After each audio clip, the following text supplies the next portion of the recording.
I'm Hannah Lavasani, and I work in the cybersecurity program delivery team. So I've always had an interest in technology, even from quite a young age. I mean, I was always into PlayStations, playing games growing up.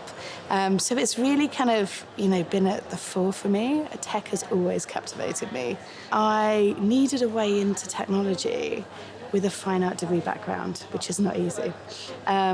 Sky had been a company that I was absolutely, I want to use the word obsessed, but I was a big sports fan. I love TV, I love content. And so I discovered the Technology Graduate Scheme. They accepted graduates with any degree discipline. So I thought, I've got a shot. I went for the interviews and got the role.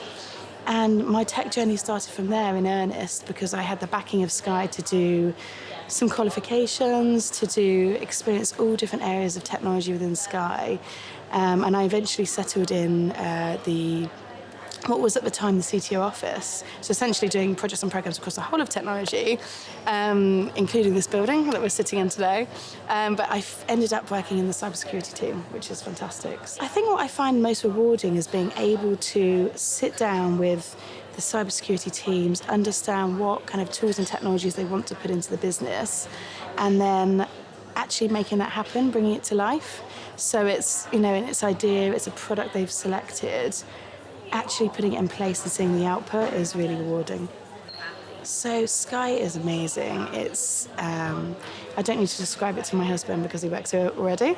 I would just say it's a really welcoming, diverse, embracing company, and it really supports you. There's enough here that if you want to try something new, a new role, you can move around. It's fully supportive. Even just coming in on a day-to-day basis, you walk through the campus, you feel fantastic, landscape gardens, the studio when you come in. So obviously I work in cybersecurity, and there's some incredible things on the horizon. Looking more at my program management role, there's, the way that we're working, the pandemic's obviously driven us much more towards a collaborative environment. There's so many tools and technologies that now bring us all together.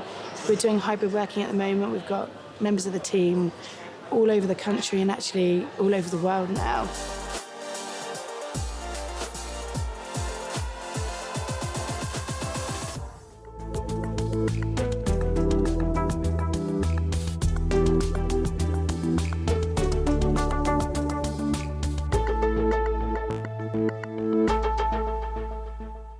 The topic and theme of this year's Tech Summit has been innovation, and now we're really going to get to the heart of it. We're going to be speaking about how do you make innovation happen? How do you create the environment and culture that is needed for that? I'm Mia Ruotsala. I'm Group Director of Digital Transformation at Sky Labs.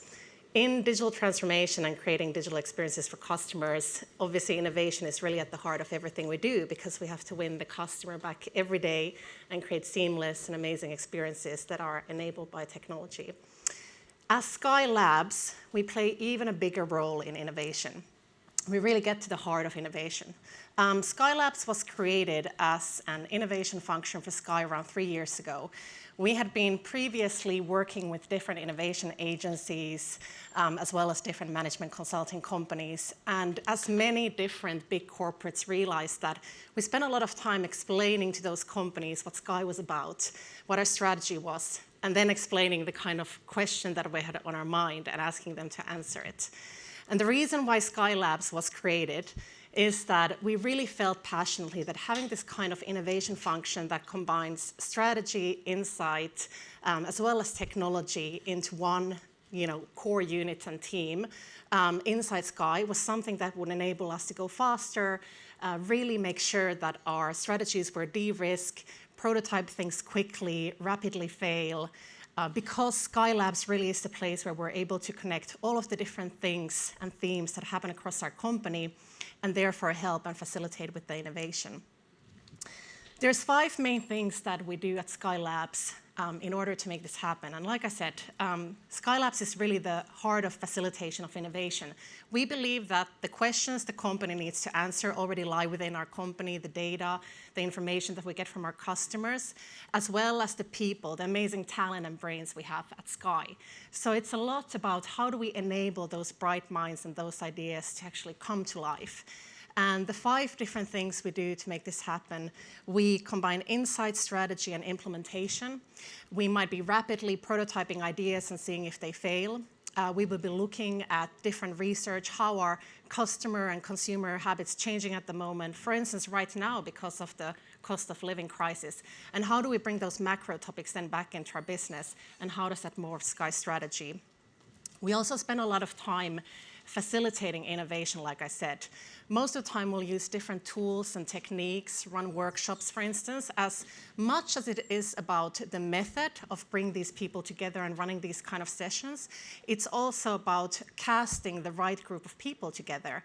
Sometimes there might be a challenge in the commercial function, but we bring then people from data, technology, customer service, perhaps the guy who's driving the van, going to your home and installing your devices in your home. And we bring that kind of cast of characters together to blend those different insights and knowledge, and therefore, again, get to the right outcomes as a company. Technology obviously is at the heart of very much of innovation and disruption for a company like Sky. So again, we work together also with our partners NBC and Comcast. We look at emerging technology. We then see how this could be implemented across Sky. We test it quickly. That often goes normally quicker than, for instance, our BAU teams. We have that space to quickly try and fail it and then hand it over to the different teams inside the business and technology and product teams. And obviously a key part is that we can't just do it alone as Sky Labs. A big part is then facilitating the training, making sure that we're bringing practices like design thinking or agile methodology into the ways of working for the different departments and individuals. So we notice many people who come through our different boot camps and come through our different facilitation sessions. We make sure that they're able to take those learnings and those methodologies and then bring them again into their day-to-day way of working with their teams. So again, making sure that we're federating that innovation and enabling that to happen across the board. And then 5th, last but not least, the culture of innovation. And how do we really cherish that and make that grow in a company like Sky, a big corporate with tens of thousands of employees. We run hackathons. We do things like Labs Day, which happens twice a year, where we source hundreds of ideas from all across the company, bring them to our execs for pitch days, and then actually make sure that those ideas get implemented and onto the roadmap. We've also created something called Brain Trust, which brings together more than 1,000 individuals across our company, and our execs are able to pose questions to them that are on their mind and then get those answers from those thousands of people. We call this Brain Trust, like I said. So look, let's get to the main event. I have a fantastic group of women and technologists who are going to join me here, and I will welcome them at the same time as I step back. Thank you. We have Christina Gomila, who's Managing Director of Content, Technology and Innovation, overseeing the media supply chain, broadcast, engineering and operations. Christina, you joined Sky in 2019, and it's the same year when you were awarded the Progress Medal from the Society of Motion Picture and Television Engineering, and therefore you became the first woman to ever be awarded this. Just a fantastic achievement. To add to the list, it's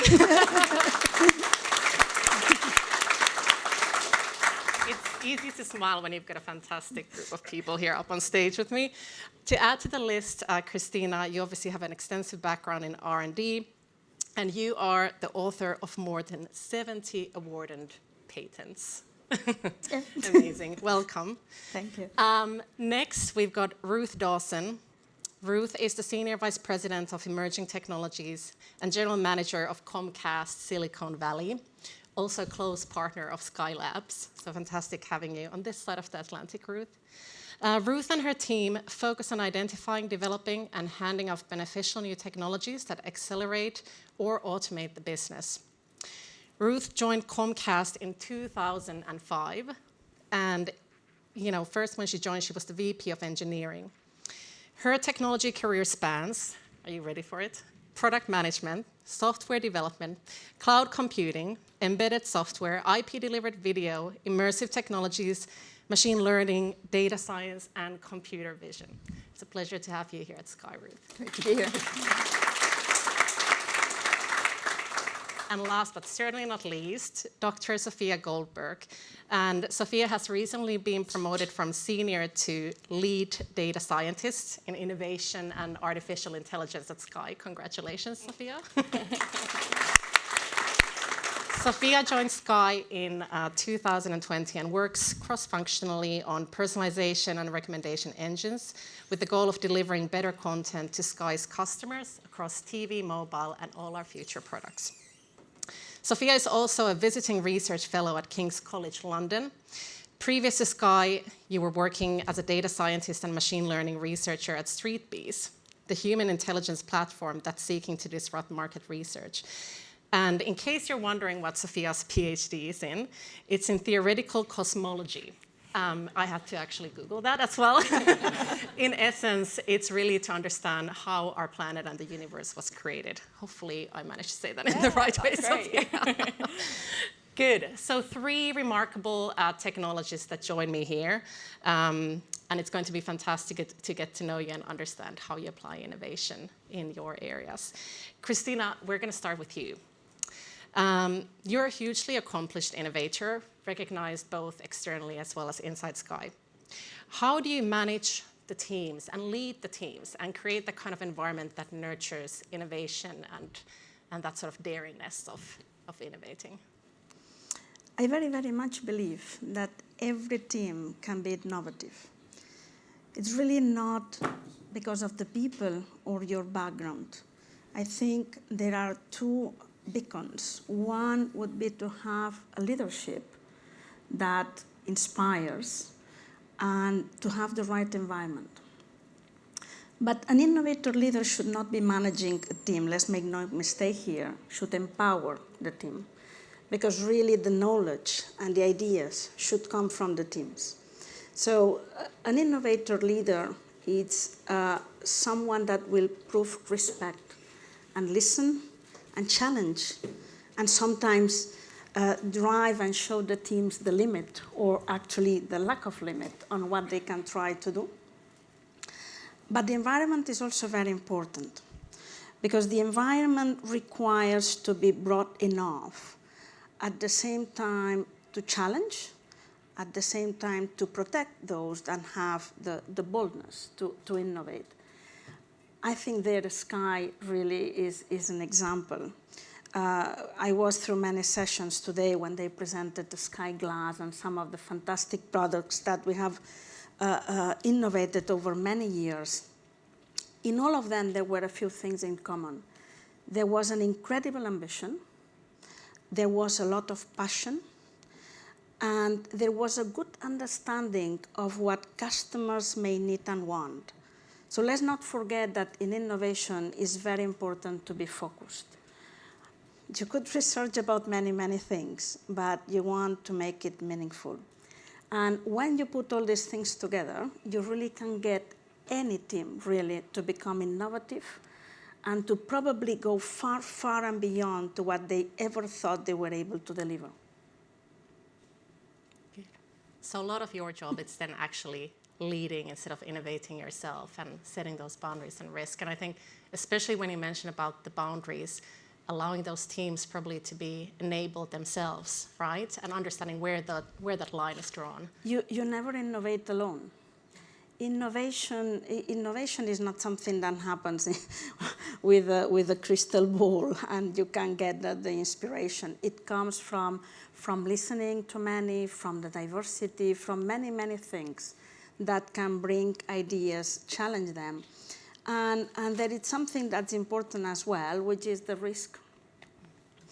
In innovation, I will not start talking about how many things didn't work. But keep that in the X-file. Yes, we can keep that for another moment. But it's important also when you are with the team to share with them your own failures, because it's important for them to learn to take risk along with you and with the company. Good. We're going to come back to some of those themes. Ruth, maybe next over to you. Your role at Comcast includes running Comcast Labs in Silicon Valley. How do you and your team encourage innovation to flourish? And how do you really measure also the success that's sometimes tricky in innovation? I'll come back to the measurement in a second. But yeah, I would just further on what Christina said in that you've got to have the right environment. You want to encourage ideas. In fact, you want many more ideas than you can do something with, right? And then you apply the focus. And I think Dana touched on this morning. You really want to ensure you've got an inclusive environment so everyone feels safe in putting any idea on the table. And then you've got to actually have the focus to filter through it. And then I would also just add, I actually say to my team, if there aren't some failures, we're not taking enough risk. We're not pushing ourselves hard enough to really see what we can do. And we do look at a lens with like 3 to 5 years in the future. And so, you know, you're definitely going to have some failures, and that's okay. And then coming back to your question about measurement, it is a tricky area to measure, but it's things like patents. My team, you know, writes and researches, so number of papers, so those tangible things that you can measure. We do proof of concepts. How many can we hand off to the business for deployment?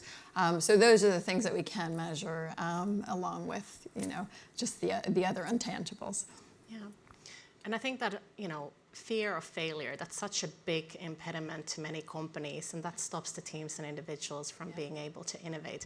How do you personally coach your team through that after a failure? I think it's looking at it with a different lens, not looking at it as a failure, but looking at it as something you may not move forward with. Maybe it's too soon to move forward with, but that you will still have learnings from it.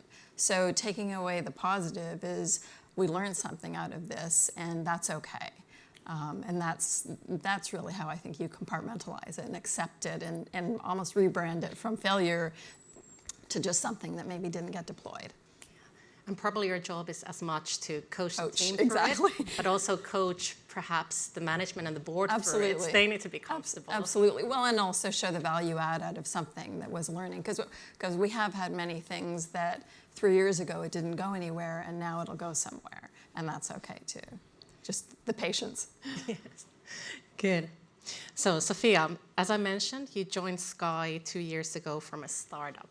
So tell us a little bit about the difference of a startup and then a big corporate like Sky. And also, I guess the key question is there, how do you, in a huge corporation like Sky, together with NBC and Comcast and the wider group, how do we bring some of that startup mentality, and can we bring that?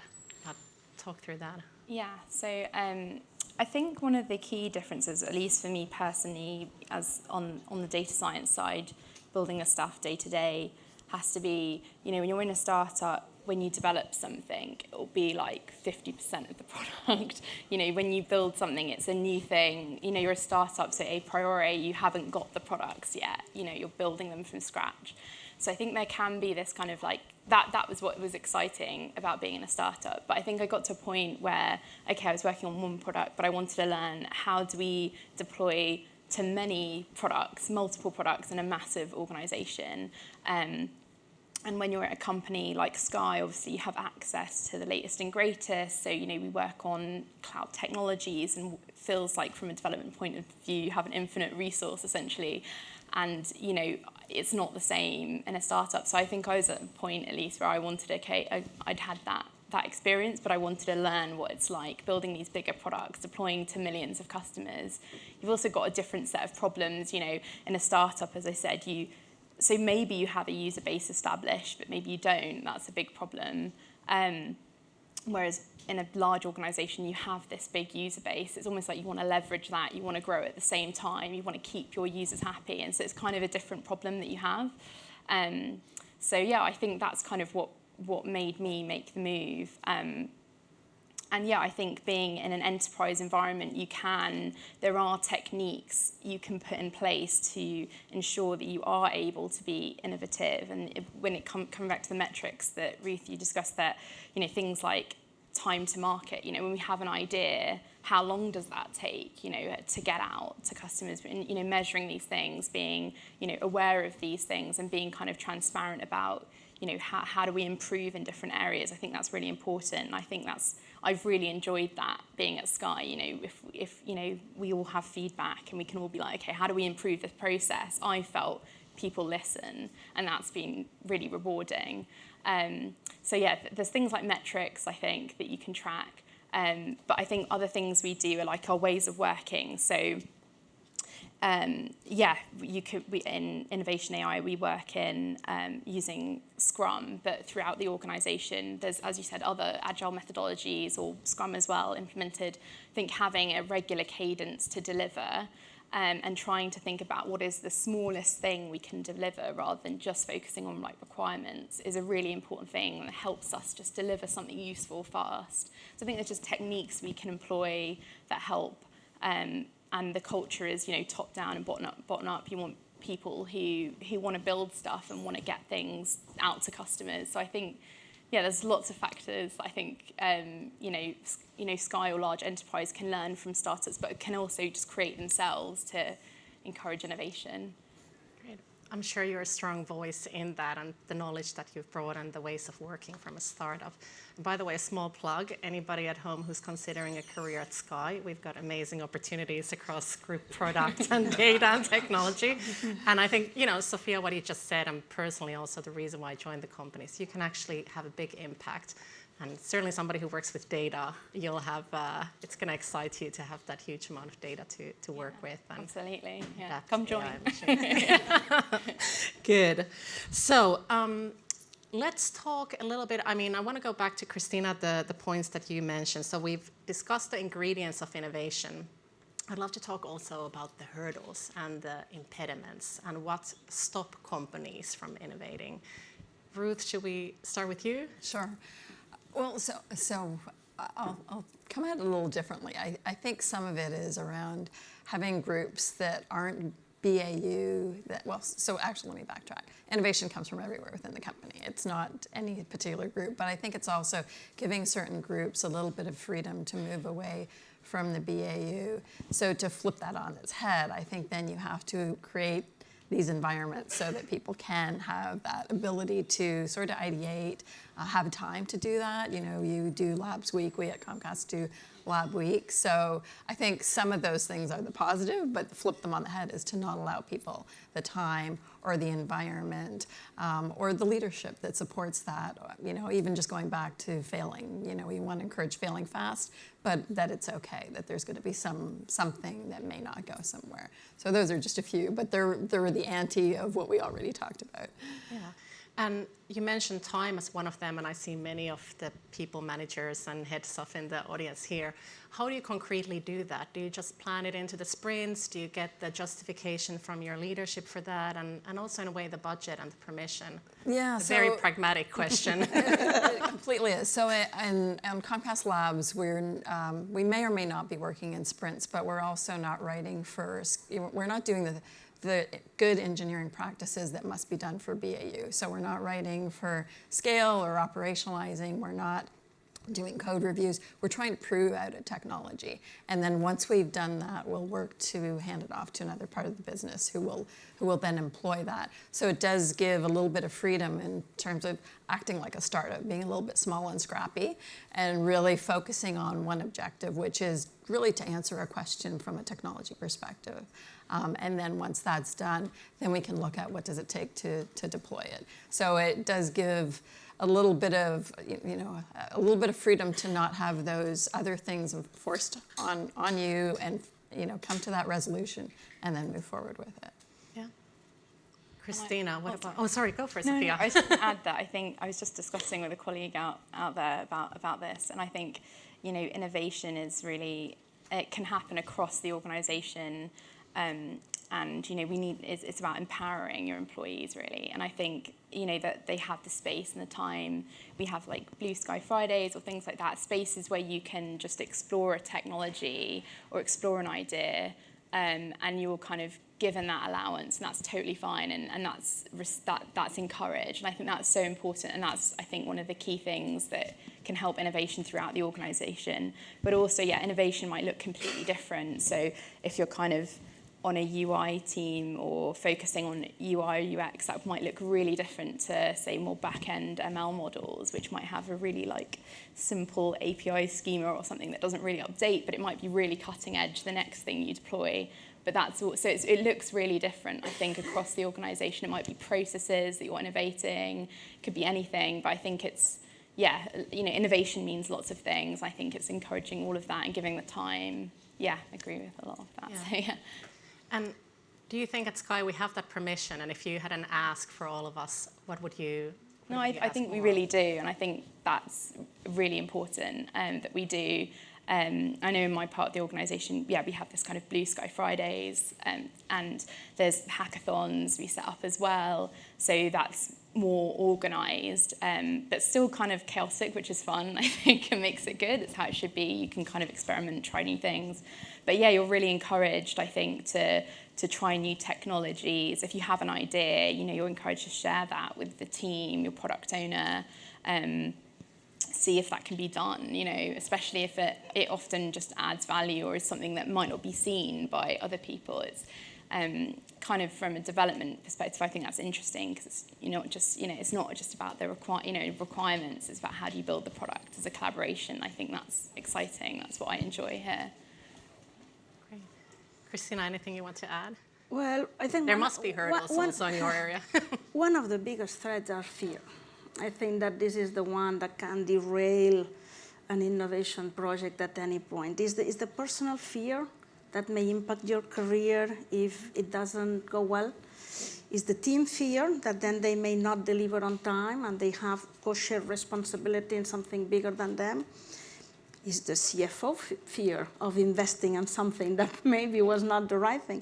There's fear everywhere that you have to be comforting without having it all under control. And I think that this is really, really the biggest challenge for making innovation in a team. And thank you. And I like, Sophia, what you mentioned about the collaboration. I think it came through in all of the different answers you gave. You must also encourage the kind of sharing of information and democratizing information. And that plays back into maybe fear of failure, fear of being recognized personally for your success. So that's something that we've also learned in our area, and I personally have learned. How do you ensure that everybody feels free to share? Maybe you couldn't take the idea further, but your colleagues can. Right. And how do you have that team feeling around it instead of everybody protecting it? So. And having it see the light of day, ultimately. Exactly. Okay, so a question, and I sort of started asking you, Sophia, this, but is it possible, in your view, for a company like Sky and a very big, successful corporate to act like a startup? Yeah, so I mean, I think what I was saying was that, you know, I think, yes, in many ways, you know, obviously you aren't a startup, you know, so it's more about what can you do, what techniques can you employ, what strategies can you deploy that encourage a creative atmosphere. As you've mentioned, like, risk is a key one. You know, as a startup, there's little risk in that you often don't really have any customers to disappoint. But in a large enterprise, obviously, you do have that. You have a reputation and a brand. So I think it's about understanding that that's true, but also how are there, like, just trying to break it down. I think how can you incrementally create solutions that, you know, are kind of in line with the business strategy, essentially, but also innovate. And I think it's just about trying to employ different techniques. You mentioned agile, things like that. I think those have really helped us and, like, our teams, I think. I love that. Startup in increments. It's a marathon, not a sprint in big companies. Maybe we can operate as a startup, but should we? I think that there are many startups out there that can play their role, and we can just amplify them. We have the ability to influence the industry. We have the ability to deploy products and services. We have lots of data. So I think we have a different role to play. Doesn't mean you are not a startup or you are slow or you are not innovative. No, let's not get confused. You can still be all that, but assume a bigger role. And this is where I think Sky should be. So partnering with a startup, nourishing them, sharing with them, absolutely. but we can be more for them if we play a bigger role. Yeah. I would also just add, I think it's about employing things that you might in a startup where it makes sense. So there's some places where you're going to use a lighter weight process, where you're not going to go heavy on process. When you're deploying to millions of customers, you want the rigorous process in place so that you're not having to roll back releases and things like that. So I think it's about using some common sense. There's some teams where people wear many hats like you would in a startup, and that's okay. And so I think it's not sort of a one size fits all, but rather using the startup mentality and tactics where it's appropriate. Yeah, I love that. And that goes back into the kind of understanding as a leader where the risks lie. Exactly. Again, as a big company like Comcast and Sky, we're responsible for the security of our customers' information and scalability and resilience. Yeah. So that can never be compromised. And understanding the areas where you can act like a startup. Exactly. And which areas you absolutely can. Where you can tolerate the risk. It comes back to the risk, right? Yeah, true. Okay, so this is really a topic close to my heart, and I know also for you. We're all women in technology. The importance of diversity in innovation. Sophia, do you want to start with some thoughts around that, especially since it's machine learning, AI? I feel it's a really, really important topic there. Yeah, absolutely. It's really important. I think it's for a few reasons. The first one I'd say is, it's fair, it's right that the people that, we have representation from everyone, no matter what your cultural background, what your gender, that we have representation creating these products. And that's because of creativity. When you have different people in a room solving problems, you'll get different solutions. And we at Sky, have millions of customers from many different backgrounds. We should rightly represent those backgrounds, create better products for those people, for our customers. So I think it's fair in that I think it's right fundamentally, but also it's important for us at Sky. It makes business sense that we are working for our customers and doing them justice, essentially, building them the best things we can. And I think you can do lots of things to at Sky we do lots of things to encourage diversity. For example, there's like Women in Tech at Sky and Multicultural at Sky. There's lots of groups at Sky to be part of if you join, and I think that can really encourage an open environment and a really collaborative environment, and it makes me feel really comfortable working here.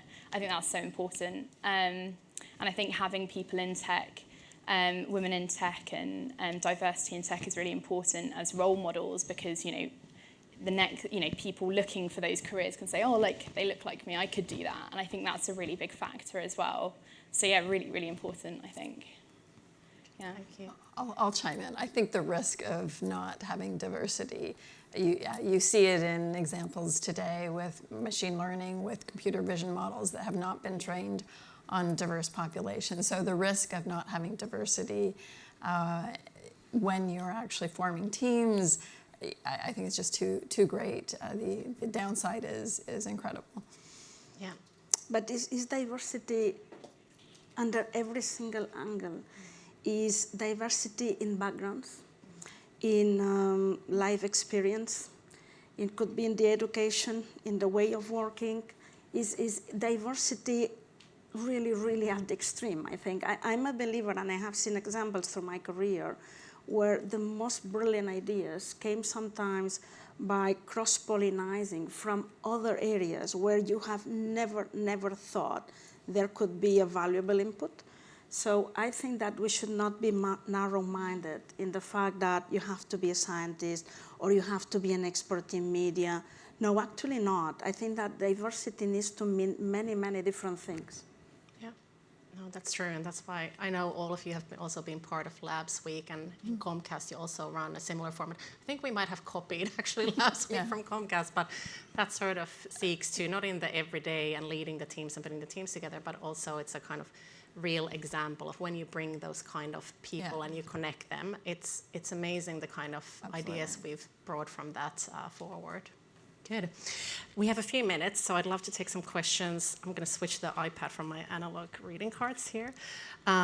I'll take a few questions that are being posted on Slido. So if anybody from home or your other office wants to post something, feel free. And then also, if there's time, we'll take some questions from the room.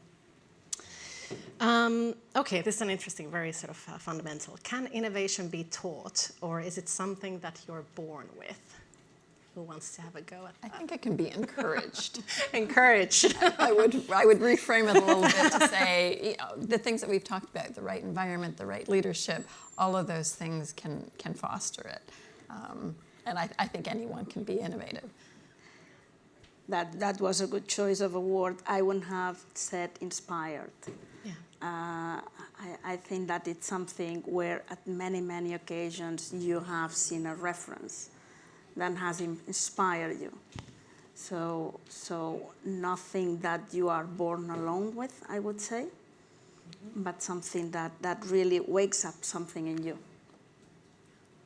Yeah, I'd say that, yeah, I think innovation is it's probably both. I think some people naturally may be, really creative. There's probably that. But there's also, yeah, I agree, it can be encouraged for sure. And I think when you have people in your teams who, are role models for that, that also is quite infectious. It can rub off on lots of other teammates who may be, quieter or something like that. I think it can really, it can be taught, it can be encouraged, it can be, grown in a team, I think, yeah. Yeah. And there's probably things to add also from our Skylab's journeys. One, people play a different role in different stages of innovation. So it doesn't mean that you're not an innovator if you don't come up with the idea. Maybe you're the one who polishes it off or is able to take it to the next step. And I guess the other thing is going back to diversity, but also accessibility. People operate in different ways, so you can't expect somebody to have the courage to stand up and sort of make a big announcement and communicate their idea. How do we enable people to submit those ideas in different formats that caters the different accessibility needs of individuals? Now, this is something, Ruth, that you were already talking about. Do you feel it's important to ensure feedback is given to employees about their innovations, even if that is a no? I think I know the answer to this, but yes. Yeah.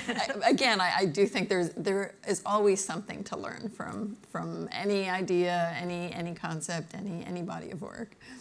And that's so right, isn't it? The reframing of it as a learning, I think, is the way you deal with projects that don't succeed in their original sense. You've learned so much by trying it out, and that will then change what you do next. So it will lead to a more productive, better product the next time around. So yeah, that's great. And I would just add, I think it's also encouraging that we need a lot of ideas to have the best ideas come to life. Yeah. So there has to be some that are no. If you're really, getting the volume that you want to make sure that the best is rising to the top. And Christina, in your department, how do you let the teams down nicely, and do you give them the feedback, and how do you do it? Yes, we had different proposals and discussions on how could we be more innovative and push the business. And actually, I very much believe we need to link these ideas coming from the teams to the group strategy. So we need to find ways to send it upstream. Many of them may not fully fit the business model, but some of them can really open and actually enable others' ideas. So I very much believe in that. There's that kind of motto that says you should fail fast and quick, and I added something and try again. Yeah. So don't get discouraged, doesn't matter. I mean, give it a try. Some people may feel a bit ashamed of sharing. They will think it's ridiculous and nobody will listen. You know what? I mean, if you don't try, you will never know. Mm-hmm. Yeah. And also, what we do at Labs, and I know you do the same thing at Comcast, we store those ideas. You want to also create, maybe it was also the time wasn't right, or it was, just not at this moment, or our product portfolio didn't need this to be applied. So when you've got that kind of wealth of ideas and things that have been taken already forward, somebody can tap into that. And again, democratizing information and data and making that accessible. You mentioned something there really, really important, which is the time. I said many occasions, it's not so difficult to get the what right. When we are in the research environment and so on, the what is coming, okay, I think that we can get pretty good guess. Where most people are failing is on the time. Some get too early, and you don't, especially on the startups, you don't survive to the moment that the market is ready. Some get too late, and it's not even worth trying. So I believe in the world of innovation, getting the timing right is quite essential. Yeah, definitely. So I'd like to open up also to the room. We've got a bunch more of online questions. I don't know if somebody's walking around with a microphone, and if there's one hand over there. Sorry, I need to look through the light.